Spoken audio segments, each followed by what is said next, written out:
Written in 1997, A Hut of One's Own explores ideas behind huts.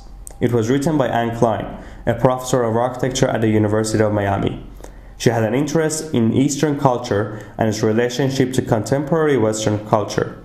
While studying at Berkeley, she wrote her master's thesis titled Entertaining the Idea of an American Tea Ceremony, with special references to its environment. Throughout her lifetime, her specific area of research was on the hut. This book represents a accumulation of her ideas, given that she died 4 years after it was published. The book is structured in a narrative way, which progresses in 4 sections. Each part explores the historical, cultural, and experiential ideas of the hut. These are tied together by a more personal narrative, describing her experience of the hut, which she built during her lifetime. For Cline, a hut is not about a physical structure. Instead, it is about a set of ideas. Although she describes and presents images of precedents to illustrate her ideas, she doesn't refer to them in a categorical way. The idea of a hut is a self-made dwelling which is directly experienced by the occupant. The desire to build a hut spans beyond geographical and cultural boundaries, and is considered by Cline to be a human instinct. Throughout the book, she states that a hut is at the edge of what defines architecture.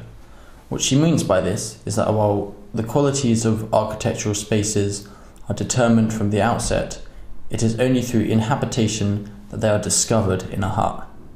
This makes the spatial quality of a hut highly personal. The direct experience of the hut starts with the making. Huts are small enough to be personally constructed. This offers opportunities for the hut to be exactly suited to the owner and evolve through time.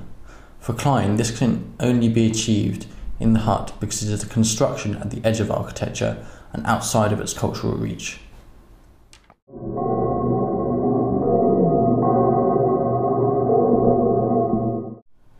Cline states that the huts offer spaces where ritual can take place. She views ritual not only as day-to-day habits, but as a highly restricted form of activity where certain freedoms are sacrificed to gain others. The main example of ritual which is discussed is the Japanese tea ceremony. Rituals represent a form of cultural routine, which, like the hut, has bound people together since ancient times. Tea drinking has allowed people of all societies to develop a particular way of making and drinking tea.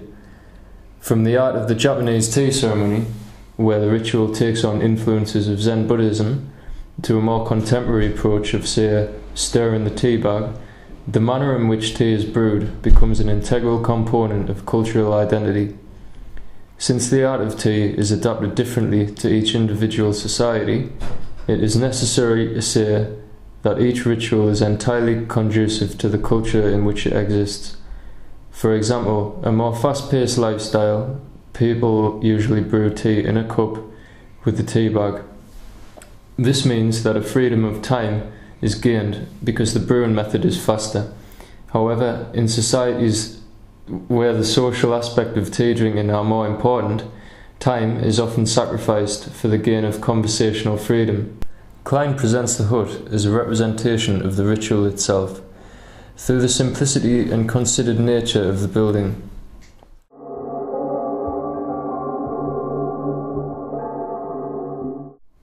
The hut itself can be interpreted as an expression of ritual in a spatial form.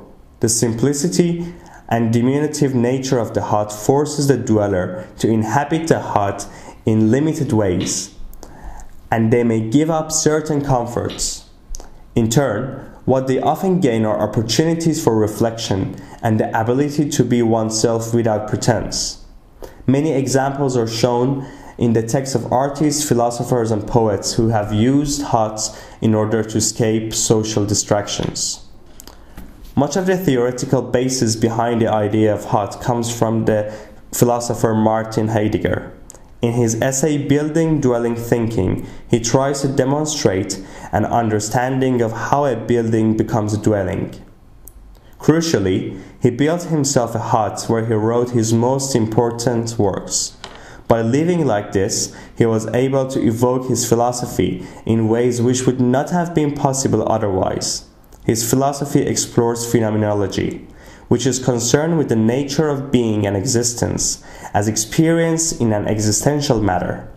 This philosophy of phenomenology has then informed the architectural theory of phenomenology, which considers the direct experience of space by users. While not stated, it is clear that when Cline talks about the idea of the hut, she is expressing phenomenological ideas. Where she differs from other writers on the subject is that she is more concerned with the effects of the direct experience rather than how it is achieved.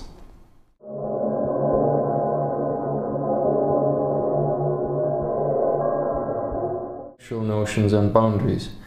The theory of huts presented by Cline is more about a way of life which can be achieved through the hut.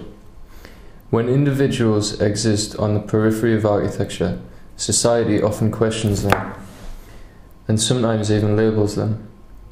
We can say almost with certainty that the architecture has a profound influence upon the way a culture perceives an individual or a collective. For this reason, the hut allows one to be taken outside of this and can offer a buffer against these forces. Cline views this as an authentic way of living. If an individual chooses to live in a hut of one's own, they sacrifice the habits from previous culture for liberation from the society from which dictates such habits. Conversely, the individual may become prone to developing labels for individuals residing within their previous culture. This in turn imposes a boundary on the hut dweller, putting them into a world of material limitation, which results in mental liberation.